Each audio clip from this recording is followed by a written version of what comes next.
Radhika Dasaji, and I have addressed this wonderful group of listeners on a session called Parenting.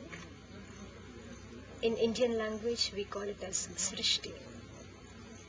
So, parenting is a very wonderful science, a sophisticated art that teaches you how to cultivate a human child so that you can create the child you want to, the child you seek, and it begins right from the very desire of wanting to have a child, then later into conception and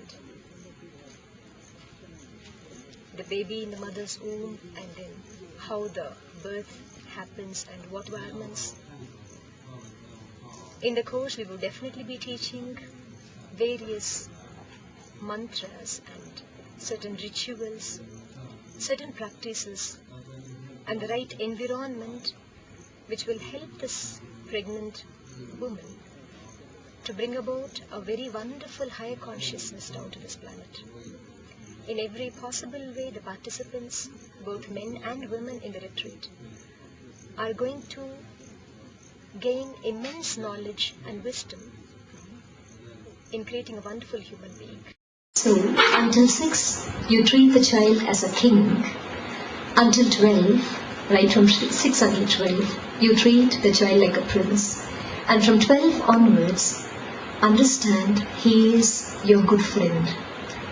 Like, if one person's understanding or his perception about the world is that his mission cannot be attained to so easily, that it is very difficult, then he would meet with this reality. He would meet people who only postpone his projects and make him feel miserable.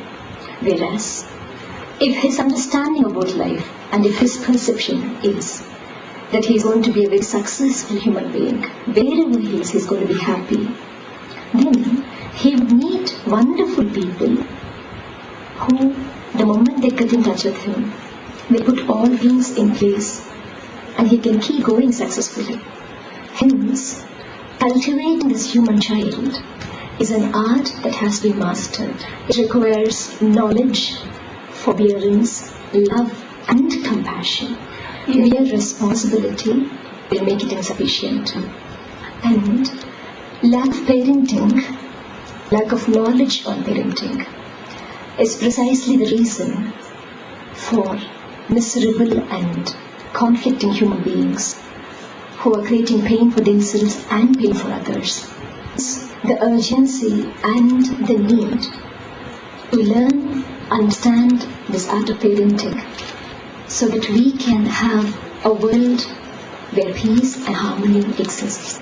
Now, every human being is born with a very special purpose which he has to do. And his life here on this planet is to discover, learn, understand and fulfill the destiny of his. So it becomes inevitable that parents help this child to accomplish this destiny. And we in Bhagavad Gita, as said by Bhagavan, we see that there are 3 forces that determine the destiny of your child. It is you, your child, and the divine. I repeat again, the 3 forces that determine the destiny of your child are: the first is yourself, you, your child, and God or divine. The upbringing of a child begins right from conception itself.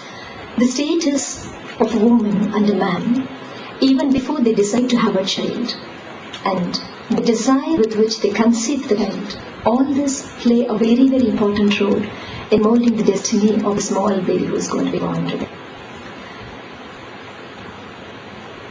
It's very important from now on, so pay the same attention that you've been paying until now. The first key factor is physical, emotional, mental and spiritual well-being of the couple. It is only those couple who are exceptionally excellent in all this front, who are really prepared and will also have a child that is very wonderful, loving and very heavenly. Firstly, physical well-being. It means the couple must have healthy, wonderful body, a body that is not sick, a body probably which is not under medical care. The body must be strong and also healthy. The couple is prepared and ready with a physical healthy body.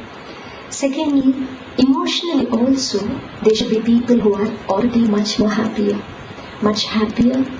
and who are secure when it comes to material welfare. If you are somebody who is very depressed, dull, and you are stuck to yourself, there are problems within yourself which you are not yet resolved, then please know that you are not ready.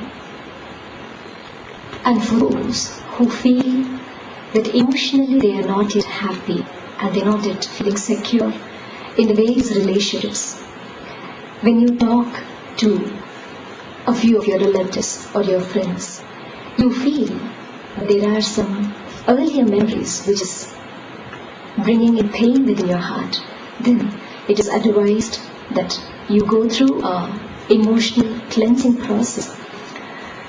Take help from a spiritual person in a retreat. It is advised that you come out of your traumatic experiences, your painful memories, and later when you feel, yes, my relationships today are in a wonderful condition, then you have fulfilled the second important factor of emotionally being happier. And thirdly, mental well-being will also be considered. This is, most of the time you're calm within your own mind regarding your day-to-day affairs, your achievements, your goal. About your regular schedule, you're not in conflict with yourself. Your responses are coming out of fear. You're feeling comfortable. Mentally, you should be calm. When you would have attended your level 3 retreat on Mukti, you definitely learned that mind itself is divisive. So, mind is conflict and its core is fear. Now from this basic conflict and fear, you may not be liberated unless that you are enlightened. But to be a wonderful mother or father, mentally being calm denotes fear as a response towards your day-to-day activities must be very minimal. Such a person who is calm is definitely ready. And spiritually, if you need to be very healthy, it is good when you attend various satsangs, and if you're already having an awakened Antaryaman within you, and you're in touch with higher energies within you, and your chakras and nadis are cleansed and at good vibrations, then definitely you will be bringing down a wonderful higher consciousness onto the earth, onto this planet. Only such couple who are physically, emotionally, mentally, spiritually well off, they are the ones who are going to beget a child who will emanate love and compassion and deep concern in the family in which he is born. The others will only be creating a child who is imbalanced, who is in conflict within himself, who is confused, probably anything to society to which he or she belongs.